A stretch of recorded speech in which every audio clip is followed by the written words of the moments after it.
Don't get me wrong, motivation is great. It is the foundation to get started on anything. But over time, motivation starts to diminish. There is something far more powerful and enhances your chances of success and achievement, and that is your environment. See, we don't realize, but environment is the invisible hand that shapes human behaviors. Despite our unique personalities, certain behaviors tend to arise again and again under certain environmental conditions. For example, in church, people tend to talk in whispers. On a dark street, people act careful and guarded. In this way, the most common form of change is not internal, but external. We are changed by the world around us. In humans, perception is directed by the sensory nervous system. We perceive the world through sight, sound, smell, touch, and taste. The most powerful of all human sensory abilities, however, is vision. The human body has about 11 million sensory receptors, and approximately 10 million of those are dedicated to sight. Some experts estimate that half of the brain's resources are used on vision. Given that we are more dependent on vision than any other sense, it should come to no surprise that visual cues are the greatest catalyst of our behavior. For this reason exactly, a small change in what you see can lead to a big shift in what you do. This is Anne Thorndike, a primary care physician at a general hospital in Boston. In 2010, she had a crazy idea. She believed she could improve the eating habits of thousands of hospital staff and visitors without changing their willpower or motivation in the slightest way. In fact, she didn't plan on talking to them at all. Thorndike and her colleagues designed a 6-month study to alter the choice architecture of the hospital cafeteria.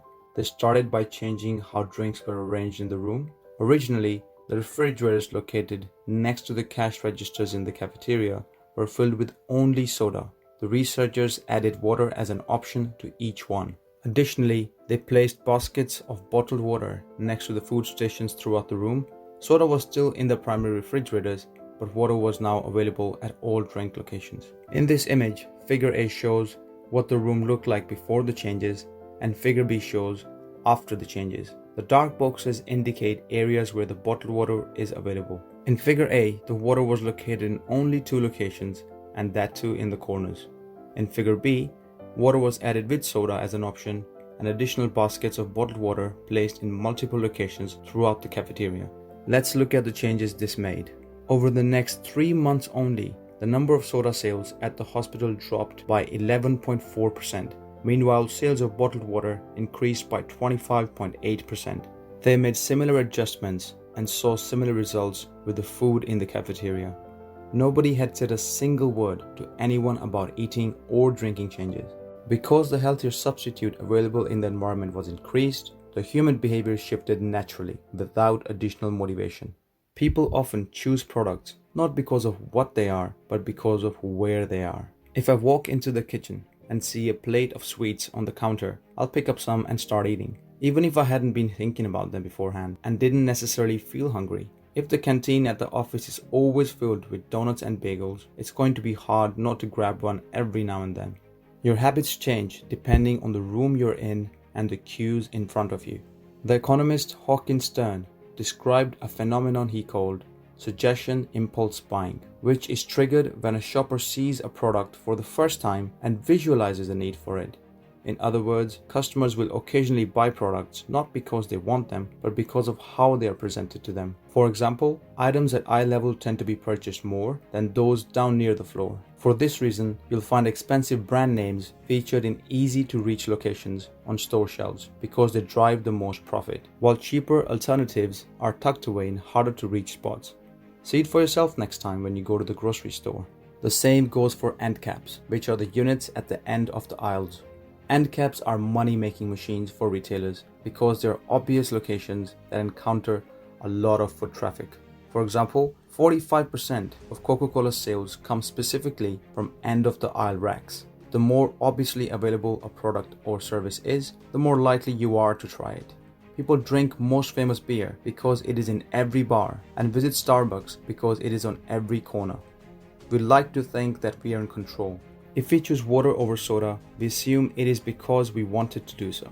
What actually happens The soda caused the need for thirst, but we made a better choice and chose water. The truth, however, is that many of the actions we take each day are shaped not by purposeful drive and choice, but by the most obvious option.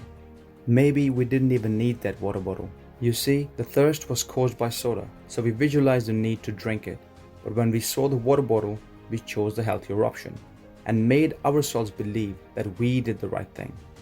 But was the thirst real or just suggestion impulse buying? As a result, you can imagine how important it is to live and work in environments that are filled with productive cues and devoid of unproductive ones. Every habit is initiated by a cue, and we are more likely to notice cues that stand out. Unfortunately, the environments where we live and work often make it easy not to do certain actions because there is no obvious cue to trigger the behavior. It's easy not to practice the guitar when it's tucked away in the closet.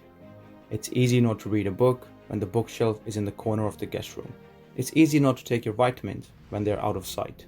When the cues that spark a habit are subtle or hidden, they are easy to ignore. Environment design is powerful, not only because it influences how we engage with the world, but also because we rarely do it. Most people live in a world others have created for them. But you can alter the spaces where you live and work to increase your exposure to positive cues and reduce your exposure to negative ones. So here are some examples of how you can redesign your environment and make the cues for your preferred habits more obvious. If you want to remember to take your medication each night, put your pill bottle on the bathroom counter. If you want to practice guitar more frequently, place your guitar stand in the middle of the living room. If you want to read more, place a book on your pillow in the morning, so when you go back to bed in the night, you have something there ready to read. If you want to drink more water, fill up few water bottles each morning and place them in common locations around the house. If you want to make a habit a big part of your life, make the cue a big part of your environment. The most persistent behaviors usually have multiple cues. Consider how many different ways a smoker could be prompted to pull out a cigarette. Driving in the car, seeing a friend smoke, feeling stressed at work, and so on. Those are unconscious cues built up after repetitive action. The exact same strategy can be employed for good habits. By sprinkling triggers throughout your surroundings, you increase the odds of thinking about your habits throughout the day. Make sure the best choice is the obvious one. Making a better decision is easy and natural when the cues for the good habits are right in front of you. Environment design allows you to take back control and become the architect of your life. Be the designer of your world and not merely the consumer of it.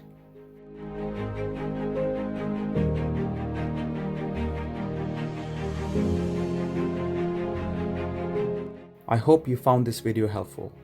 If you did, please like, comment and share. I will be making further videos on self-improvement, so don't forget to subscribe. Thank you for watching.